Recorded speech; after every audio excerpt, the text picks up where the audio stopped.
Good morning, welcome to Bhaskar speaks. இன்றைக்கி independence day. Happy independence day to you all. ஏன்னா அது ஒரு சம்பிரதாயமாக தான் நான் சொல்கிறேனே ஒழிய ஒரு மகிழ்ச்சியாலாம் நான் சொல்லலை. ஏன்னா எல்லோரும் வாட்ஸ்அப் குரூப்லேயும் ஃபேஸ்புக்கில் எல்லா சோஷியல் மீடியாலேயும் ஒருத்தருக்கு ஒருத்தர் ஹாப்பி இண்டிபெண்டன்ஸ் டே சொல்லும்போது நம்மளும் அதை ஹாப்பியாகவே சொல்லணுங்கிற மாதிரி நானும் சொல்கிறேன் உங்களுக்கு. அவ்வளோதான். ஏன்னா நம்ம ஒரு சுதந்திர தினம்ங்கிறது எல்லாருக்கும், எல்லா சமுதாயத்தினருக்கும் மகிழ்ச்சியாக இருக்கக்கூடிய அளவுக்கு இந்த நாடு முன்னேறி இருக்குங்கிற அந்த அடிப்படையில் தான் நம்ம செலிப்ரேட் பண்ணுறோம் சுதந்திர தினத்தை. இப்போது அது போக சென்ற ஆண்டு சுதந்திர தினத்துலேருந்து இந்த ஆண்டு சுதந்திர தினத்தில் என்ன முன்னேற்றம் நம்ம நாடு கண்டிருக்குங்கிறத நம்மளுக்கு நாமே ஒரு கேள்வி கேட்கும் ஒரு நாளாகத்தான் இதை பார்க்கணும். அந்த கேள்வி கேட்டுக்கிற நாளில் என்ன நம்ம முக்கியமான பார்க்கணுன்னா, நம்ம முன்னேறி இருக்கோமா இல்லை பின்னடைஞ்சிருக்கோமா, என்னென்ன இடங்களில் நம்ம முன்னேறிஇருக்கோம், என்னென்ன ஏரியாஸில் நம்ம பின்னடைஞ்சிருக்கோங்கிறது நம்ம பார்க்குறோம்.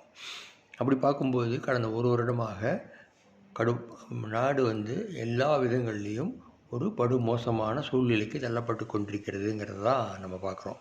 இந்த ஒரு ஹிஸ்ட்ரியோடு எடுக்க வேண்டாம், கடந்த 2 மாதமாக நம்ம பார்ப்போம் என்னென்ன நடந்திருக்குன்னு. இப்போ முதல்ல இன்னிலேருந்தே நான் இந்த நான் படித்த நியூஸை வச்சு உங்களுக்கு சொல்கிறேன். இந்த சுதந்திர தின நாளில் உண்மையிலேயே நம்ம மகிழ்ச்சியாக செலிப்ரேட் பண்ணக்கூடிய நாள் தானா, நீங்களே உங்களை கேள்வி கேட்டுக்கிற மாதிரி வச்சுக்கிறேன். ஒன்று, நேற்றுக்கு ஆகஸ்ட் 14ஆம் தேதி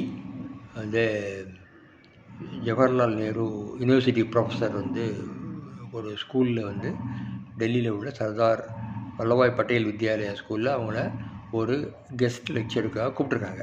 ஒரு லீடிங் ப்ரொஃபஸர் அவங்க ப்ளூரலிசம்ங்கிற சப்ஜெக்டில். இதை பார்த்துட்டு அங்கே உள்ள விஸ்வ இந்து பரிஷத், ஆர்எஸ்எஸோட அமைப்பினுடைய ஒரு இன்னொரு விங்கு, அவங்க அவங்கள வரக்கூடாதுன்னு ஒரு த்ரெட்டன் பண்ண மாதிரி ஒரு போலீஸில் அந்த ஸ்கூலில் கம்ப்ளைண்ட் பண்ணி அந்த ஸ்கூல் அத்தாரிட்டிஸ் அவங்க கிளம்பிகிட்ருக்கிற லெக்சருக்காக நேற்று காலையில் 9 வரைக்கும் கிளம்பிட்டு இருக்கும்போது அந்த தலைமை செக்யூரிட்டி ஆஃபீஸர் இருப்பார் இல்லையா, அவர் வீட்டுக்கு இல்லை இன்றைக்கி ஒரு ப்ரோக்ராம் கேன்சல், உங்களுக்கு த்ரெட் இருக்குது அப்படின்னு சொல்லி ஒரு இதாகிடுச்சு. இதை கேன்சல் பண்ணிட்டாங்க. ஒன்று, த்ரெட்டுக்கு பயப்படாமல் இந்த ஸ்கூல் கூப்பிட்ருக்கணும்.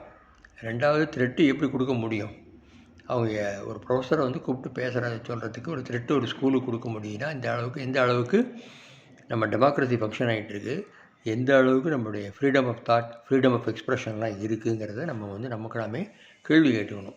அப்போ இது உண்மையிலேயே இண்டிபெண்டன்ஸ் டேயை மகிழ்ச்சிகரமாக செலிப்ரேட் பண்ணக்கூடிய நாள் தானா அப்படிங்கிற கேள்வி நமக்குள்ளே எழுது. ரெண்டாவது பார்த்திங்கன்னா, நால்சால் யூனிவர்சிட்டி, அதாவது அட்வொகேட்ஸ், லாயர்ஸை உருவாக்குற ஒரு யூனிவர்சிட்டி இருக்குது. அதுக்கு பார் கவுன்சில் ஆஃப் இந்தியா இருக்குது இல்லையா, அதில் 2026 பேட்ச் ஸ்டூடெண்ட்ஸை அந்த யூனிவர்சிட்டியிலேருந்து யாரையும் லாயராக தேர்ந்தெடுக்கக்கூடாது அப்படின்னு சொல்லி ஒரு ரூலிங் போட்டாங்க. அது யாருன்னா, அந்த தலைவர் யாராக இருக்க முடியும்? வேறு யாரும் கிடையாது, பிஜேபி எம்பி தான் அவருடைய தலைவர் பார் கவுன்சில் ஆஃப் இந்தியாவுக்கு. அவர் இந்த மாதிரி ரூலிங் போட்டார். இந்த யூனிவர்சிட்டி ஸ்டூடெண்ட்ஸ்லாம் இப்போ ப்ரொட்டஸ்ட் பண்ணுறாங்க. அது எப்படி? அது யாருன்னா, அந்த யூனிவர்சிட்டி ஸ்டூடெண்ட்ஸ் எதுக்காக போடுறாங்க அப்படின்னா, அவங்களாம் அந்த ரீசெண்ட் இந்த ஜந்தர் மந்தரில் போராடினாங்க இல்லையா, நீட் தேர்வுக்கு எதிராக அந்த பேப்பர் லீக்குக்கு அது எல்லாம் சேர்த்து வச்சு பண்ணாங்க இல்லையா, அவங்களுக்கு எதிராக இந்த ஒரு தீர்மானத்தை அவங்க போட்டிருக்காங்க. இப்போது அது ஒரு முக்கியமான விஷயம் என்னென்னா, அந்த ஈவெண்ட்டுக்கு சீஃப் ஜஸ்டிஸ் ஆஃப் இந்தியாவை கூப்பிட்ருக்காங்க சீஃப் கெஸ்ட்டாக. அவர் வர டயத்தில் இந்த மாதிரியான அவரை ஏற்கனவே ஸ்டூடெண்ட்ஸ் அவரை கூப்பிடக்கூடாதுன்னு சொல்லி அந்த யூனிவர்சிட்டி மேனேஜ்மெண்ட்டுக்கு ஒரு ரிக்வெஸ்ட் கொடுத்துருந்தாங்க. ஏன்னா அவர் தான் எங்களை காக்ரோச் சொன்னார். அதே மாதிரி ஜூலை 20ஆம் தேதி எங்களை போலீஸ் எங்கள் மேலே கண்மூடித்தனமாக வன்முறை இறக்கும்போது அவங்க எந்த கண்டம் பண்ணல, எங்கள் கேஸை பெருசாக சிம்பத்தட்டிக்காக அவர் கன்சிடரும் பண்ணல, அதனால் அவரை கூப்பிடக்கூடாது அவங்க ஒரு இது பண்ணாங்க. இந்த meantime bar council of India அவங்களா ஒரு டெசிஷன் எடுத்து இந்த மாதிரி பண்ணாங்க. இது அதாவது மோடி ஒரு பக்கம் என்ன சொல்லிகிட்டு இருக்காருன்னா, எல்லாரையும் நம்ம மன்னிச்சு விட்டுறணும், அதோட முடிச்சிடணும் அப்படின்னு ஒரு சால்ஜாபுக்கு சொல்லிகிட்டு இருக்கார் அவர். ஆனால் இந்த பக்கம் எல்லா வித குதர்க்க வேலைகளும் நடந்துக்கிட்டு இருக்குது.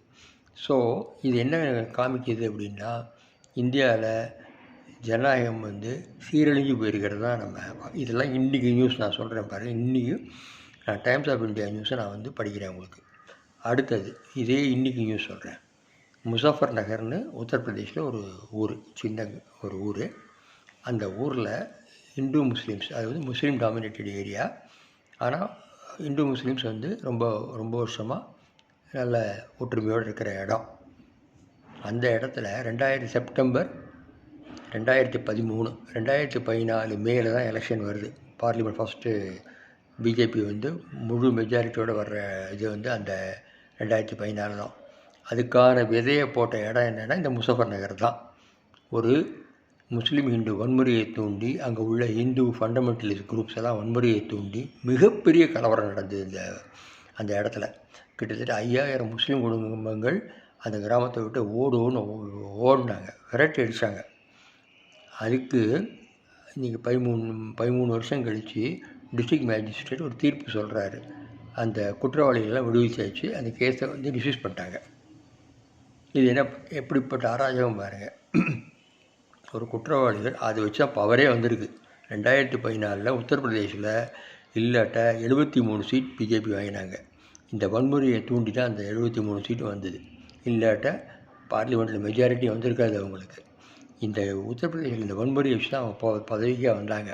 ஆனால் அந்த வன்முறையை தூண்டியவர்கள் மேலே எந்தவித ஆக்ஷனும் கிடையாது. அந்த கேஸையும் டிஸ்மிஸ் பண்ணியாச்சு.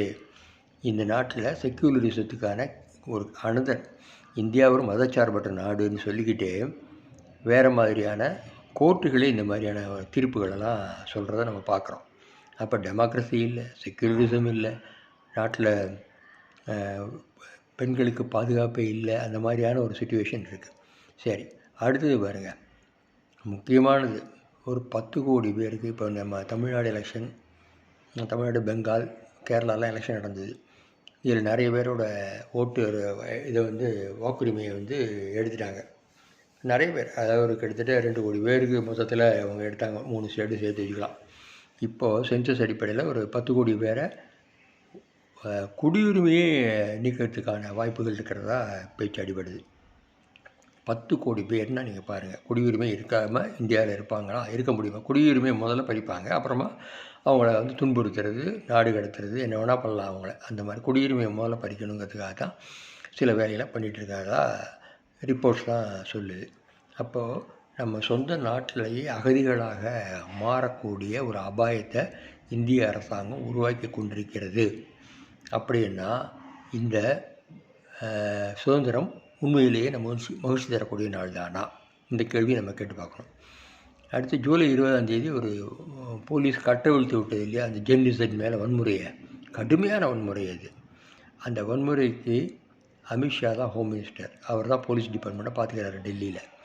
அவர் வந்து ஒன்று அவர் டைரக்ஷன் இல்லாமல் போலீஸ் வந்து வன்முறையை ஈடுபட்டிருக்காது. ரெண்டாவது, எனக்கு தெரியாது, அதனால் நான் ஏற்றுக்க முடியாதுன்னு சொன்னார்னா அவர் அன்ஃபிட்டு. ரெண்டுக்குள்ளே ஒன்று தான். போத் கேஸஸ் அவர் வந்து ரிசைன் பண்ணணும். இதுதான் மாரல். இது இன்னும் 25 நாளாக அவர் பார்லிமெண்ட்டுக்கே வரல, இது சம்மந்தமான ஸ்டேட்மெண்ட்டையும் சொல்லலை. அப்படின்னா என்ன அக்கௌண்டபிலிட்டி இருக்குது இந்த கவர்மெண்ட்டுக்கு? இந்த கேள்வியை நம்ம இந்த சுதந்திர நாளில் கேட்டுக்க வேண்டாமா? வெறும்னா ஹாப்பின்னு போட்டால் போருமா? அப்புறம் பாருங்கள், இப்போ இந்த 2 மாதத்தில் பாருங்கள், ராமர் கோவிலில் நம்ம எல்லாரும், இந்துக்கள் அனைவரும் பெருசாக நம்பிக்கை வச்சுருக்கிற அந்த கோவிலில் கிட்டத்தட்ட 200 கோடி ரூபாயை கேஷை மொத்தமாக திருடிட்டாங்க. அதே ட்ரஸ்ட்டில் உள்ள மெம்பர்ஸ் எல்லாருமா சேர்ந்து தான் எல்லாருக்கும் தெரிஞ்சு தான் நடந்திருக்கு. அதை அப்படியே மறைச்சிட்டாங்க பாருங்கள், ஒன்றுமே இல்லாதபடி. அது அவங்களே அதே ட்ரஸ்ட்டு திருப்பி வேறு ஒரு சிஇஓ போட்டு அது நடந்துக்கிட்டு இருக்குது. அது பாட்டு கவர்மெண்ட் டேக் ஓவர் பண்ணல, அதுக்கு அக்கௌண்டபிலிட்டி இல்லை. யார் இந்த 200 கோடி பணத்தை ரெக்கவர் பண்ணுறதுக்கு என்ன இருக்குது? டொனேஷன், இதெல்லாம் யார்?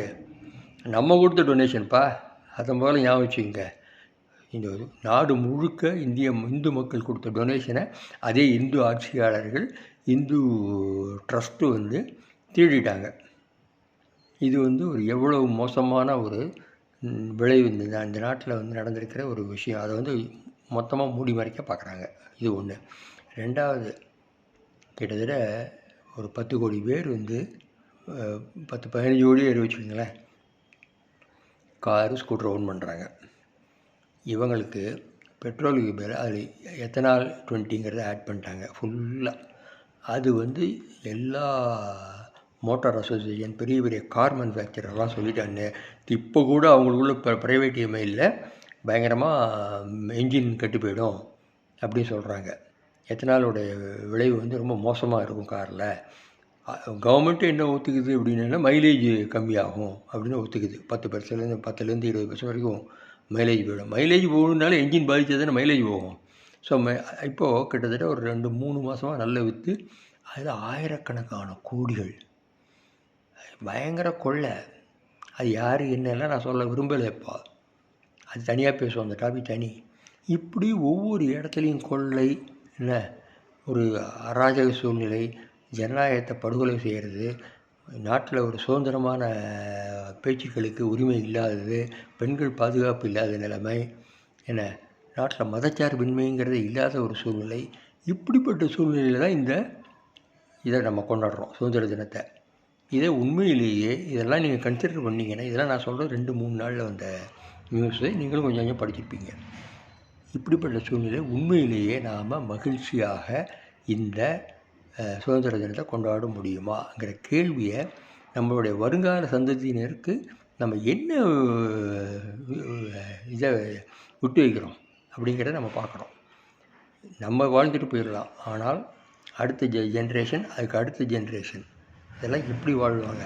இன்றைக்கி கூட ஒரு கார்ட்டூனில் போட்டிருக்காங்க, ஜென் இசட், ஜென் ஆல்ஃபாலாம் என்ன லெவலில் இருப்பாங்கன்னு. ஸோ இதெல்லாம் யோசித்து நம்ம இந்த சுதந்திர தினத்தில் நம்ம வருங்கால ஜென்ரேஷனுக்கு பாதுகாக்கிறது நம்ம தான் பண்ண முடியும், அரசாங்கம் பண்ணாது. அந்த அரசாங்கத்துக்கு எதிராக யார் யார் இந்த மாதிரி சதிவேலைகள் செய்கிறார்களோ அவருக்கு எதிராக குரல் கொடுக்க நம்மெல்லாம் முன் வரணும். அதுதான் இன்றைக்கி உள்ள சுதந்திர தின செய்தியாக நான் உங்களுக்கு கூற விரும்புகிறேன். நன்றி, வணக்கம்.